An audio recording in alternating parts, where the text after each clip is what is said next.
សួស្តីអ្នកទាំងអស់គ្នាថ្ងៃនេះខ្ញុំនិយាយពី Botox ហើយនិង filler សម្រាប់ Botox ហើយនិង filler គឺគេយកទៅប្រើប្រាស់នៅក្នុង cosmetic treatment ទៅលើការព្យាបាលកាយសម្ផស្សដែលមិនវះកាត់ហើយគោលដៅរបស់វាគឺដើម្បីពន្យារភាពវ័យចាស់ហើយសម្រាប់ toxin ឬ Botox ហ្នឹងគឺគេចាក់ដើម្បីបន្ធូរនៅសាច់ដុំមុខនិងសាច់ដុំក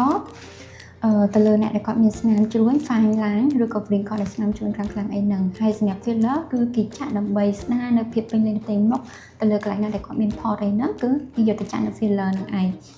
ហើយដើម្បីពន្យារនៅភាពវ័យចាស់ហើយដើម្បីឲ្យស្បែករបស់គាត់ហ្នឹងតឹងណែន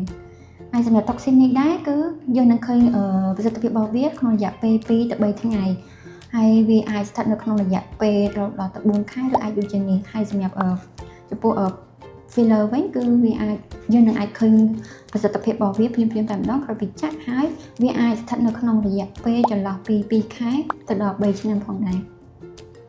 មុននឹងធ្វើការសម្រេចចិត្តអ្នកទាំងអស់គ្នាគួរតែទៅជួបពិភាក្សាជាមួយនឹងគ្រូពេទ្យឬក៏វេជ្ជបណ្ឌិតដែលមានជំនាញច្បាស់លាស់មុននឹងធ្វើការសម្រេចចិត្តចាក់ Botox និង filler